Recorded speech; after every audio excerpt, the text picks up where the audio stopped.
Ах нь бол үннийг хэлэхэд одоо цэргийн энгийн тийг нийлээд энэ улсад 40 гаруй жил ажилласан гэсэн тийм юу гэсэн.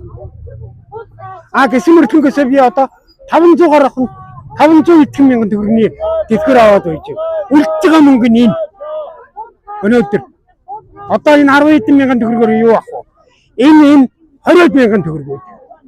Би цагдаагийн байгууллагад ажиллаж байгаад энэ годам траншны хүүхдүүдийг бүгдийг юу картын сангийн анхны ээж өгсөн. Тэрний гавьяа шагнал над өнөөдөр хоолоор руугаа засдаг ийм эмти үлдсэн.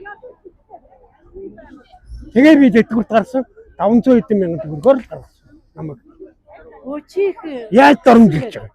Би 34,400. Би одоо ингээд байхгүй. Одоо ингээд үлдэж байгаа юм шүү. Та нар хараа. 10 мянган төгрөг. Имэг хэтэр авлаа. Энэ 20 мянган төгрөгөөр. Тий. Зөвхөн эн чинь голдогоох төдий юм шүү. Эмгэг твтээд явахаараа би өчнөө хоног тослоо хийлээ. Энэ төрийн тусгай ажилтны төв эмгэг твтдэг. Би нотлохоримтой л ярив. 500 хэд одоо 600 болж байгаа сурагтай л юм шиг байна. Ингээд 8% нэмье гэдэг чинь юу гэсэн үг вэ? Бидний юу доромжилж байгаа юм бэ? Та нар өдрөө хүлээгээд дугуй ээжэл гэж байгаа юм.